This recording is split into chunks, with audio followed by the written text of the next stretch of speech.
little bit crazier for sure than women. I'm still with it. They can go a little bit crazier, but not, bro. There's just there's such a stupid way to go about it. Like the story of my partner, bro. He wanted to go and have relations every single night, multiple women a night, no condom. Till one day, he gets a call the same day from one woman a month ago saying that she pregnant. And then he gets a call from the other woman saying she pregnant. And one of them said, nah, I don't want it. The other one said that he wanted. And guess what? He had his baby just a few days ago. Just like that, bro. Silliness. He didn't get to have the whole, oh, I met this girl. Yeah, I think I like her a lot. We hanging out. Oh, look, I think I'm falling in love with this girl. This and that and the third. He didn't get that because he wanted to only. I just gotta keep. And we told him, bro, just being dumb. And the thing about it is, though, this is a case between people that I feel like they weren't going that, like, they didn't have that much, they weren't going that crazy in school, like, not going that crazy in school, but they weren't getting women like that in school. You know what I'm saying? Like, my dog, he was, he to me, back when we was young, like, you know, he seemed like a cool dude, he could dress and all that, but like, he just wasn't really on women. He lived in a very strict home. You know what I'm saying? He wasn't allowed to do a lot of things. He very strict, even more strict than my crib. He wasn't allowed to do nothing. Like, after we got done with school and basketball practice, he needed to go straight to the crib. He couldn't even go to the gas station with us and then go to the crib. No, he had to go straight to the crib. He didn't curse. You know what I'm saying? He wasn't trying to get on no women. He didn't smoke. He didn't do nothing. He didn't do nothing bad in high school. Like, he wasn't allowed to do nothing. And then he went to college. I didn't see him for a long time. And then we met up again, and, you know, I'm like, oh, he's still not going wild, but, you know, he's living his life. Then another period goes where him and I aren't with each other, and I see him again as we get older. You know, he done grew to 6'5", you know what I'm saying? Swole guy, got his tats, you know, handsome dude. A lot of ladies like him. And it's like he never knew how to control himself because he didn't have like a gradual, you know, for me, it was like every year, there wasn't a year in my life where like I wasn't regarded as somebody that, you know, was a handsome person and did not get women. Like, I always was able to do that growing up, you know what I'm saying? So it was never like, I never felt the need to be like, I gotta fuck every woman in the world. Like, no. It just wasn't me. Page. Like, what if I told you that most of your favorite IG models can be bought? Now, the chicks that you see, like, on Instagram with a name, 2,500. 2,500 you in them guts. 35, $3 grand to 3,500. Probably give her a complimentary facial with it, too. Jesus. So you changed the standard of the kind of girl that you want to spend the rest of your life with based on a picture when you don't know any of this person's characteristics, just to find out that some of these girls are actually loony as hell, as y'all seen in the first video that I showed y'all, and they also can be bought out for them to drop their drawers. But what baffles me is the same dudes that go about dating this way will look at you in your face and say that all women are the same and all women ain't shit. Yeah. I'm never getting married. You should never marry any of those girls that you be talking to. Most of the women that you try to talk to, you try to go for, they ain't shit. We gotta change our rubric for how we choose women and what makes them fine, what makes them bad. Just looking at her, sexually attracted to her, should not be enough for you to get into bed with her. Because Right.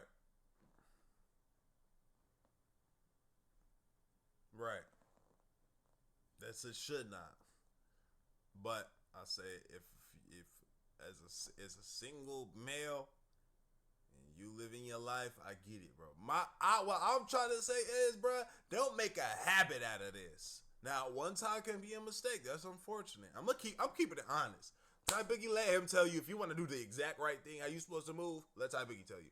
If you want to hear from me, like, I'm like more like y'all's. Ty Biggie, like y'all's like he's not unk. He's definitely not unk, but he's like y'all. He's like the guy that's supposed to be telling you, you know, you're not supposed to do it like this and by the book.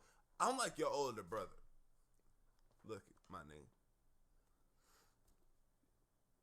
If she look good and you think she look good, you know, you might not take all the precautions. What I say is, but don't get your emotions involved. Don't be, you can hit shorty and just move on about your life. But you keep it a certain distance. I'm not the type of person to say hit that one, just dip on and never speak to her again. Maybe have a conversation, speak this, that, and the third. But as long as she starts showing her colors, you might have to hit the ghost method. It is what it is. But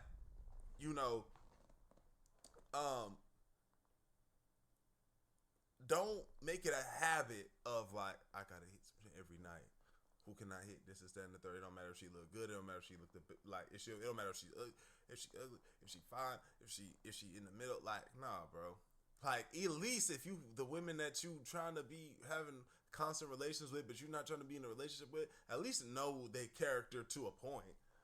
The 2, 3 that you dealing with, like, at least know their character to a point where you notice, like, y'all can go somewhere and hang out. You know what I'm saying? Like, keep it clean. Ain't nothing worse than sleeping with a girl just to find out afterwards that she's crazy as hell, and you missed all the signs because you just wanted to get some of the box. Thing is, that means you ain't tied to her because of that. Y'all not dating just because y'all hit, unless y'all was dating and then y'all hit. But if you just met her and then you kept relations with her and she's crazy, we deal with that. We move forward. We ghost that and never say nothing again. But that's not. Don't do that though. Listen to what Ty Boogie said. I think my favorite part of the IG models getting exposed is that people are realizing that a lot of these girls are just beggars. They are out here begging. I pay too much money for my upkeep to be having free conversations. I had somebody reach out. Hold on. You. All women are beautiful, man. But I know you look just like your father. Your father. So that might be more niggas. You don't do this. Don't do this. Don't do this. You're saying these things. You're starting to say things. Don't do this. To me, they have been reaching out to me in my DMs, and I was kind of ignoring it, just leaving them on red because I'm not interested. Instantly messaged me, and so I said, okay, I'll answer. And I said, well, I'm actually on the way to go get. Like, I can see my hair done. You gonna contribute to that? I really miss how women used to act before social media. I really miss y'all before y'all started to act like everything y'all seen and nothing like what you know. I think that's the problem with relationships nowadays. Men are in competition with what females see on social media. That's one thing. Hey, that's one thing that you if that's your thought process, hopefully you go find somebody that can replicate that. Cause I ain't going. I'm not doing it. Unless I wanna do it, like I'm gonna do that for if I'm trying to give my girl a fairy tale social media life, that she wanna live, like, cause she deserves that. Right? My woman, she's the greatest. So she deserves that. But I'm a single male. Just living you have nah. A lot of y'all get humbled messing around. I'm telling you, get humbled. I'm telling you, for real. That's not even real. That's why. It's real for some of them, but hey, that also it comes with so much though. They think like, oh yeah, but then that's when they be with these certain athletes or something like that, and they are getting done the worst way. The things that y'all require, I'm just here to they tell upkeep y'all, is up though. 90% of that never gonna happen, bro. Niggas be wondering why you don't fuck with them, nigga. I asked you for food, you huffed and puffed. Can I get another nigga? We got another bagger on our hands, fellas. Please go on. Watch out, bro. Keep going. You know what I'm saying, that's all right. That's okay. Please, I would wish somebody would say something like that to me, bro. For real. The laughter in their face.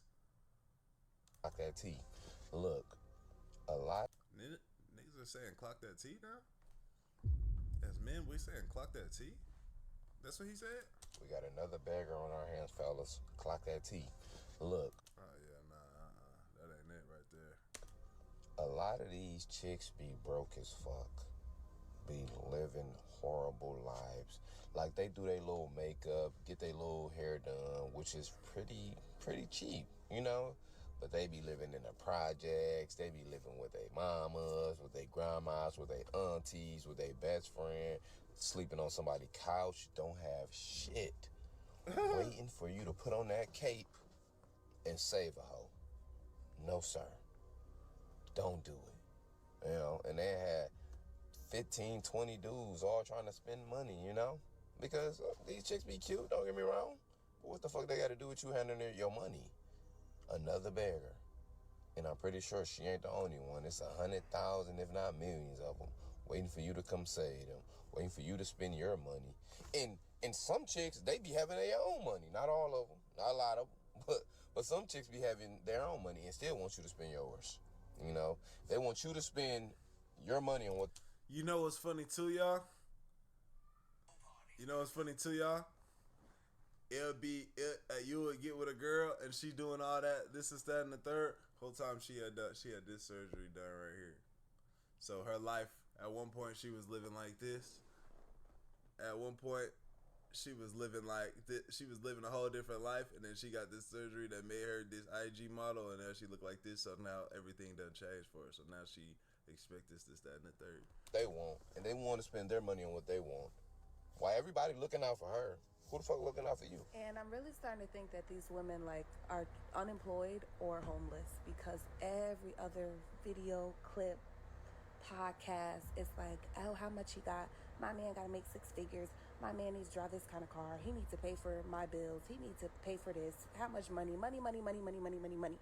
And it's like, well, what you got? Because it seems like you don't have any money of your own, which is why you going so hard for his money in his wallet that he worked hard for.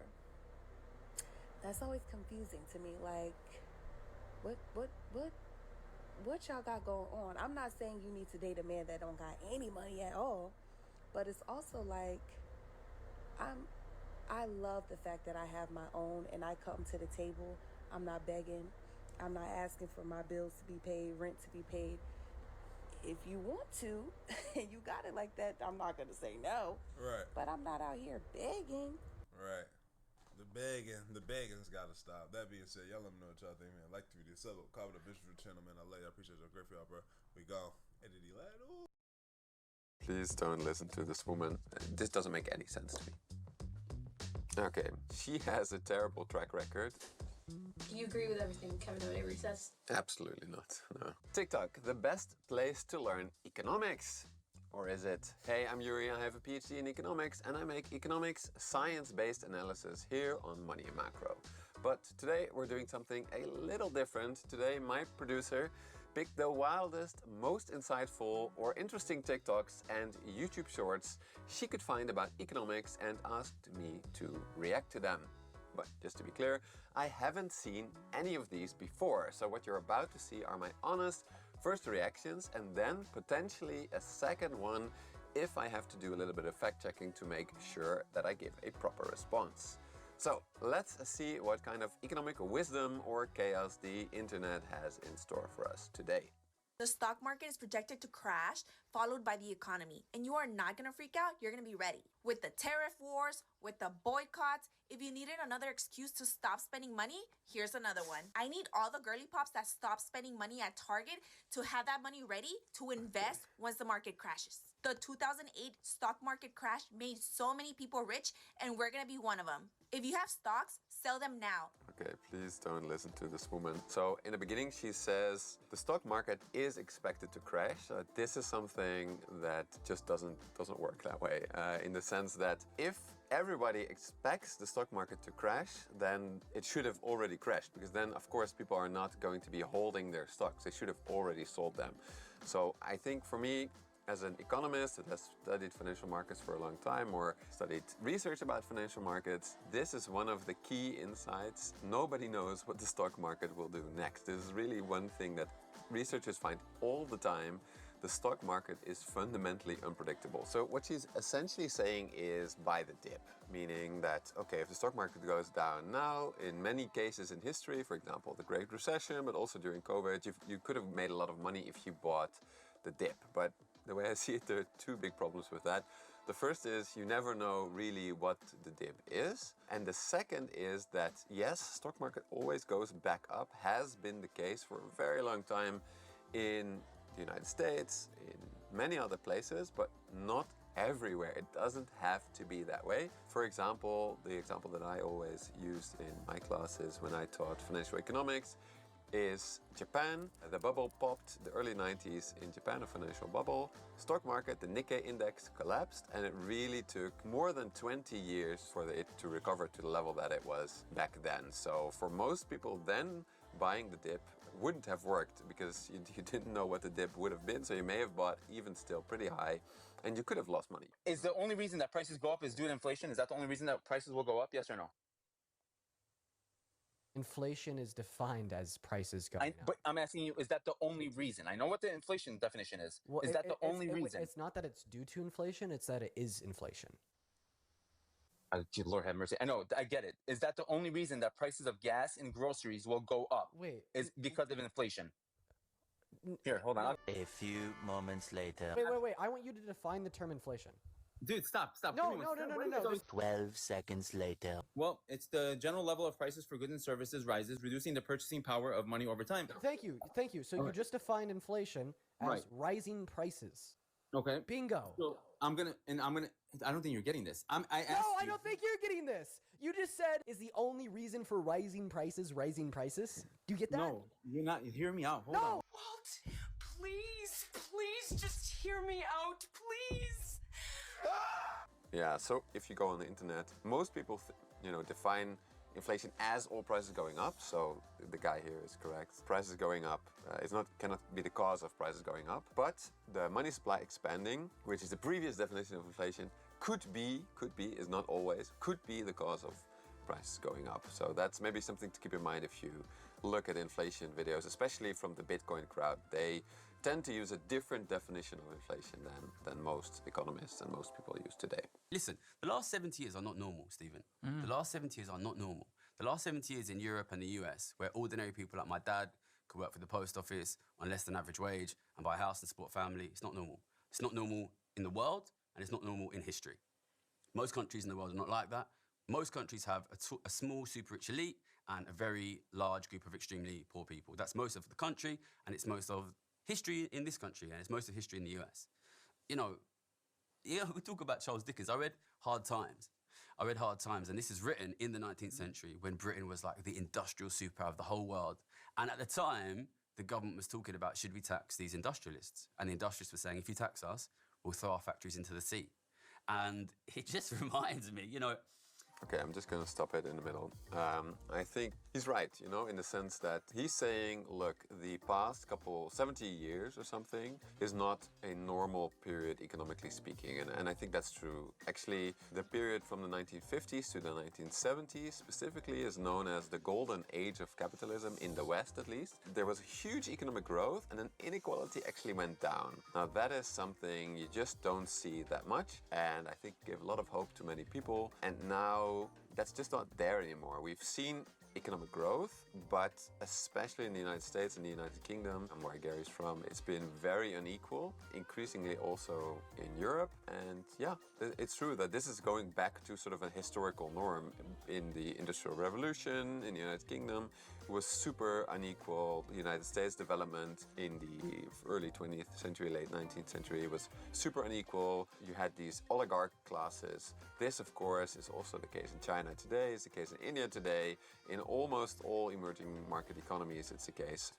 The only time we've ever really been able to provide decent living conditions for ordinary working people was the period after the war where we massively redistributed wealth. And now we're losing that holding of wealth of the middle class. Can you acknowledge, though, that was a completely different time as it relates to being able to... It was a different time, but, I could, because of technology. Nigeria today, Brazil today, the UK 300 years ago, France 200 years ago. There is only one specific time that we have ever successfully provided broad living standards for ordinary people, and it was a period of time where we protected a broadly equal wealth distribution and taxed the rich at very high rates. Okay, technologically speaking, it's much easier today to move money across the world than it was in the golden age of capitalism. And that is true. Yes, you had super high taxes in the United States, the United Kingdom, for top earners in that time period, but that's not the only thing that defined or made the golden age of capitalism very different than most other times,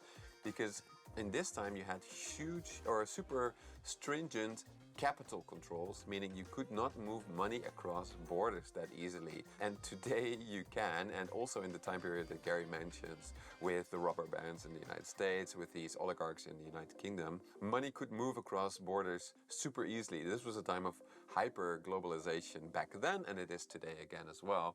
And this is really the problem with the high taxes, with super high taxes. We are seeing it now in the United Kingdom, that a lot of millionaires or very rich people are leaving the United Kingdom. We have seen it, I think, in Norway as well, that they were increasing taxes there, and then just a lot of the people that were supposed to pay those taxes left to Switzerland in the case of Norway. And the problem is that you can easily do business across borders. So you can just keep your business in Norway and live in Switzerland and pay most of your taxes in Switzerland, which are much lower than in Norway. So I think what Gary says is mostly correct. But the host is also making a good point. There is a reason why we don't have those higher taxes at the moment today. You can say, look, that's morally unacceptable. Absolutely, that's a political point. But there is a reason it's more difficult to do that today, and that is the mobility of capital today is just so much higher that people can easily move somewhere, or just have their money move somewhere else such that they pay lower taxes, and that's a problem. So my producers told me that in the UK there's this initiative that Gary supports, Tax the Super Rich, and it does take into account that people should continue to pay taxes even if they live elsewhere, but they earn their money in the United Kingdom, and that could be possible. Another major technological change today versus the golden age of capitalism is a massive loss of privacy, making us vulnerable to cybercrime. This is where today's video sponsor, Incogni, comes in. Today you can often just Google someone to find out very personal information, such as, for example, a home address. This is very convenient for fraudsters who are increasingly using AI voice calls to scam people, using this very information that they've gathered about you to convince you of something, or potentially your vulnerable relatives. Thankfully, there's a solution. Incogni, besides contacting data brokers to delete information about yourself or vulnerable friends and family members, they now have a new feature called Incogni's Custom Removals. Simply point them to where personal data about you or your loved ones is being exposed, and their privacy experts will handle the rest. While taking your personal data back may seem is based on the US dollar, yeah, I think he's correct in the sense that the Chinese rely on the US global dollar system, and so for their exports. Introducing Pantene Molecular Bond Repair Intensive Treatment. 5,000 Pro-V NutriPearls help to reconstruct hair bonds at a molecular level. Hair looks truly regenerated. New Pantene Molecular Bond Repair. This is your brain when you're struggling to focus. And this is your brain when you're in the zone. But getting in the zone and staying there, that feels more like luck than something you can control. So that's why we made Brain FM.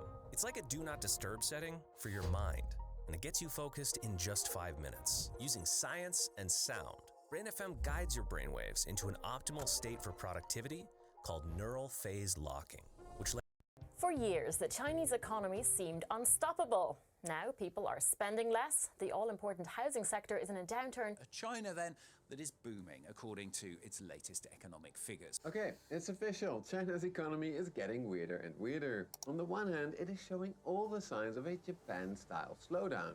It is plagued by deflation, youth unemployment remains stubbornly high, and the government is introducing more and more stimulus measures to try to get people to spend more. And yet, at the same time, China's economy seems to be experiencing a second economic miracle of some sorts. Last year, it was again the second fastest growing major economy in the world, and in just a few years' time, it has come to dominate advanced industries such as petroleum cars, electric vehicles, clean tech, and even AI. So, what's really going on with China's economy? Is it failing? Is it booming? Or is it somewhere in between? In a normal economy, these two stories cannot be true at the same time. After all, if consumers are not spending, then firms have no revenue. and thus they cannot be investing and producing on such a large scale. But if there's one thing that my years of studying economies around the world has shown me, China is no normal economy. So, if we cannot use normal economics to understand what's going on with China, then what the heck is going on with China's economy? To find out, I started with the most obvious potential explanation. China is lying about their GDP numbers. Yes, it may sound strange that this is the most obvious explanation, but as I covered 2 years ago, there are serious signs that Chinese provinces overstate their GDP growth every year to hit their growth targets. However, today, according to recent research by US Federal Reserve researchers, China appears to be honest about their GDP numbers. These researchers use all sorts of alternative metrics such as retail sales and industrial production indices and conclude that no, there are no red flags right now when it comes to China's impressive GDP growth numbers. So that left me no choice. To find out what's actually going on in China, I had to dive when it comes to be honest about their GDP numbers. These researchers use all sorts of alternative metrics such as retail sales and industrial production indices and conclude that no, there are no red flags right now when it comes to China's impressive GDP growth numbers. So that left me no choice. To find out what's actually going on in China, I had to dive into both the crises and boom stories in much more detail. My starting point was the crisis story that I talked about a lot on this channel previously. This story is about China's Japanification. Now, the core of the Japanification story was essentially that China's economy would surely follow the path of Japan, which stagnated after a gigantic property bubble burst in the early 1990s. That is, just like Japan did in the 1960s and 70s, China went through extraordinary economic growth in the 1990s and early 2000s because it used banks to invest in the country on a colossal scale. This allowed Japan and later China to rapidly catch up to the West by building infrastructure, houses, factories, and a world-class education system. To obtain foreign know-how and currency, both Japan and China used various measures to keep both wages and their currencies low. This allowed both countries to quickly become manufacturing powerhouses. And this is often considered a crucial first step in a country's economic development because manufacturing is special. It allows a country to sustainably earn enough foreign currency to pay for crucial imports that keep the economy running. Crucial imports like, for example, oil. However, according to economists like Peking University professor Michael Pettis, such investment-heavy economic miracles can only get a country so far. After all, at some point, there are enough bridges, roads, houses, and factories. At this point, almost all economists, including, I have to say, those of the Chinese Communist Party, recognize that a developing economy needs to switch to a consumption-based model where wage and currency suppression are abandoned to allow people to have more disposable income. This could lead to a more balanced economy where all sorts of businesses emerge in response to the needs of the people. These types of businesses are often service sector businesses, such as, for example, theme parks and cafes. Developing a thriving service sector is really important for any modern economy because the service sector can employ way more people than advanced manufacturing does. So essentially, the idea is that any economy starts out agrarian, then rapidly industrializes, and then finishes its development by developing a thriving service sector which employs most people. For example, in the UK, a whopping 95% of workers work in the service sector, even though it only accounts for about 78% of its economy. Now, to achieve these transformations rapidly, a government tends to give certain privileges, like tax exemptions or subsidies, to the sector that it wants to develop next. However, this also means that for the next stage of the economic transition, privileges need to be taken away from the previously dominant sector. This is why transformations between development stages are easier said than done. often the owners of the preferred last sector have a lot of political capital now, meaning that they resist the transition. For example, Argentinian farmer oligarchs have long resisted the transition to industrialize. Similarly, now China's powerful industrialists, whom many of are high-ranking members of the Chinese Communist Party, are resisting the transition to a consumption-based economy because it would reduce their relative power. But what if there is a simpler option? One that